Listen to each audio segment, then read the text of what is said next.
Hello everyone, welcome to Nepal Online School. हामी आज यो भिडियोमा CMAT एक्जाम प्रिपरेसनमा इडियोम्याटिक एक्सप्रेसनमा कलर्समा ब्लू कलरको इडियमहरू हेर्दैछौँ है। सो हामी आज ब्लू कलरको मात्रै इडियमहरू हेर्छौँ र हामीले यस्तै गरेर ब्लू ब्ल्याक रेड सबै इडियमहरू चाहिँ बनाएका छौँ। सो तपाईँले त्यो सबै भिडियो हेर्नु होला, which are really helpful for your examinations है त। Okay, so blue. Okay, so first one is out of blue. So first one is out of the blue. First one is out of the blue. So what does it mean by out of the blue? So out of the blue means something that appear out of nowhere without warning. ठिक छ, out of nowhere without warning कहीँबाट केही कुरा हुन्छ, कुनै unexpected event हुन्छ भनेदेखि त्यसलाई आउट अफ द ब्लू भनेर भनिन्छ। यसको म तपाईँलाई एउटा इक्जाम्पल दिन्छु है त। Let me write, her ex boyfriend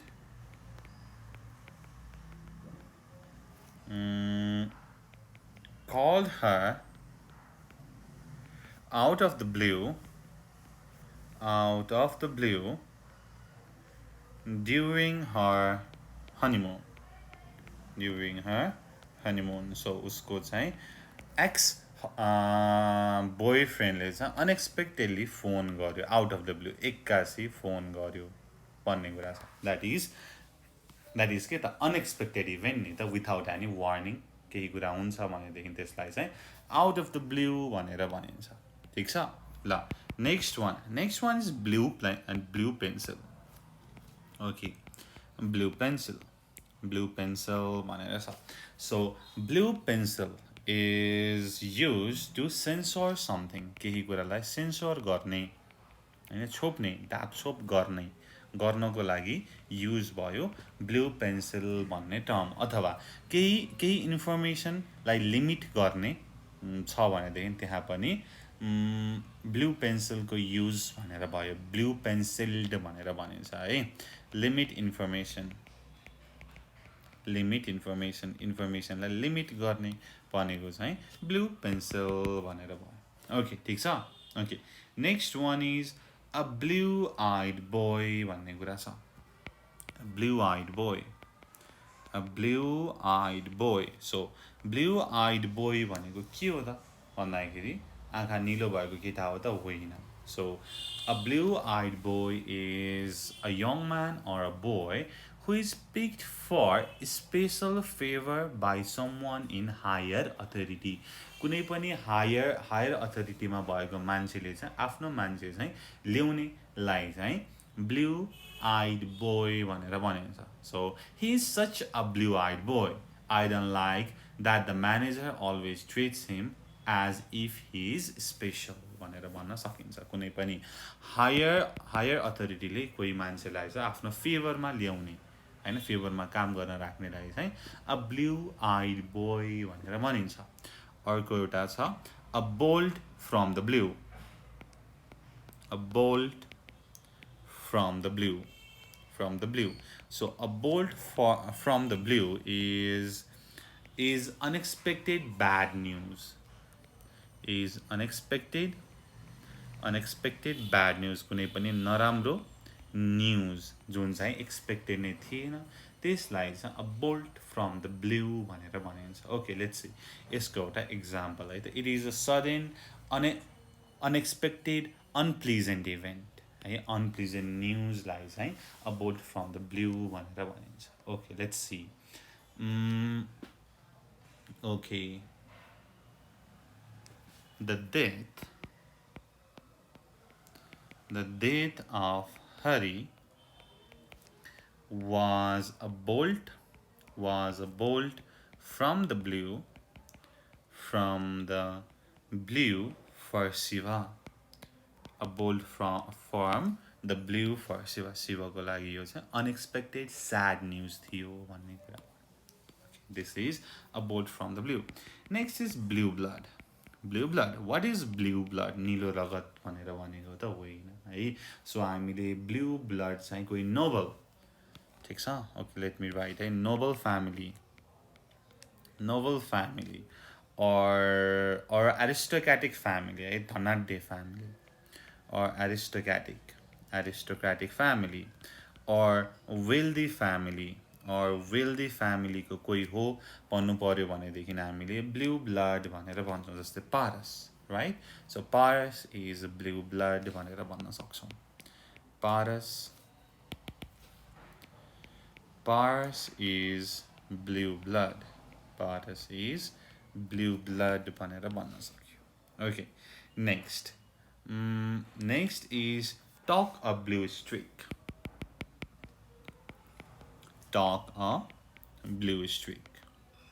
So talk a blue streak भनेको के हो त भन्दाखेरि talk a blue streak means when someone speaks so much rapidly छिटो बोल्नेलाई चाहिँ talk a blue streak भनेर भनिन्छ.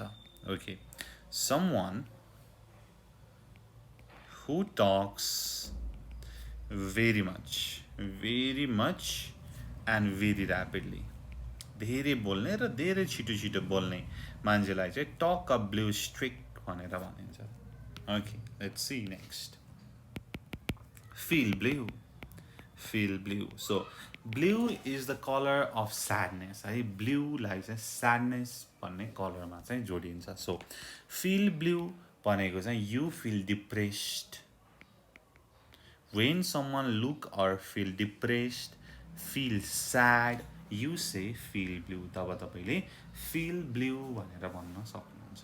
Okay, so Ram is feeling blue today. Never feel blue as life is to enjoy भनेर भन्न सक्नुहुन्छ. Okay, next.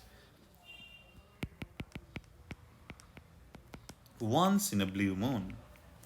Once in a blue moon भनेको rarely, extremely rarely, lifetime मा एकचोटि मात्रै हुन सक्ने चान्स. ठीक छ? Extremely rarely, only once in a lifetime भनेको once in a blue moon भनेर भनेको कहिलेकाहीँ मात्रै होइन जिन्दगीमा एकचोटि मात्रै हो. त्यस्तोको लागि चाहिँ once in a blue moon भनेर भन्न सकियो. जस्तै the truck driver visits his kids once in a blue moon भनेर भन्न सकिन्छ. Okay, ठिक छ? Next. अर्को men in blue अथवा boys in blue भनेर छ. Men or boys in blue. So we use this idiom to describe police because of their uniform. Police को uniform लाई भन्नको लागि चाहिँ हामीले चाहिँ men in blue or boys in blue भनेर भन्न सकिन्छ. I saw boys in blue outside our neighborhood last night भनेर भन्न सक्यो. Okay, next one. Blue collar. So blue collar workers भनेर भनिन्छ, white collar workers भनेर भनिन्छ. So blue collar workers चाहिँ laborers-हरुको लागि जसले ज्याला मजदुरी गर्ने, factory worker-हरुको लागि हामीले blue collar भनेर भन्छौँ. So हामीले यसको लागि blue collar भन्ने idiom युज गर्छौँ. ठीक छ? Okay, so माथि blue eyed भनेर छ. blue eyed भनेको favorite one, dear भनेर बुझिन्छ. ठीक छ? So talk a blue streak पनि भयो when someone who talks very rapidly and very much. जस्तै a woman, हैन? Women who are close friends can talk a blue streak on the phone भनेर भन्न मिल्छ. है अर्को छ यहाँ come out of blue भनेर छ नि, हैन? out of blue भनेर छ. So you can say my father came out of the blue when I was smoking भनेर भन्न सक्यो. Okay, so अर्को मैले feel depressed भनेर भनेको थिएँ feel blue को है BLUE blue. Okay, यहाँनिर छ. Okay, feel depressed भनेर भनेको थिएँ. यसको लागि भन्न सक्नुहुन्छ Sita felt blue after breaking up with her boyfriend भनेर भन्न सक्यो. ठीक छ? Okay, अर्को छ black and blue. हामीले यो भन्दा अगाडिको भिडियोमा black को मा पनि हेरेका थियौं है. Okay, black and blue. So black and blue भनेको चाहिँ when someone is bruised, कोहीलाई चाहिँ कालो नीलो हुने गरी कुट्नेलाई चाहिँ black and blue भनेर भनिन्छ. यसको एउटा एक्जाम्पल हेरौँ है त. I I was beaten black and blue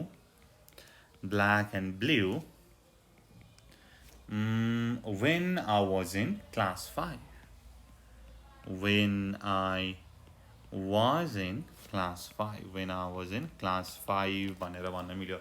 I was beaten black and blue when I was in class 5. ठिक छ. ओके, सो यो कुरा भयो. यो चाहिँ ब्लूको मात्रै कुरा भयो है. अब तपाईँले यसरी बुझ्नु पर्यो. Okay, out of the blue भन्ने बित्तिकै अचानक भन्ने कुरा बुझ्नु. ब्लू पेन्सिल भनेको सेन्सर गर्ने होइन, मुभीहरूमा सेन्सर गर्ने, इन्फर्मेसनहरूलाई प्रिभेन्ट गर्ने. अ ब्लू आइड बोय भनेको near and dear, favourite one भनेर भनेको. फेभरेट वान भनेर भनेको यसरी बुझ्नु पर्यो. अब यसलाई सर र म भन्छु, तपाईँहरू सुन्नुहोस् है. ल, out of the blue. Out of the blue means what? Out of the blue means unexpected event without any warning is out of the blue. Next is blue pencil. To censor something, to limit information to share. Next, a blue-eyed boy means favorite one.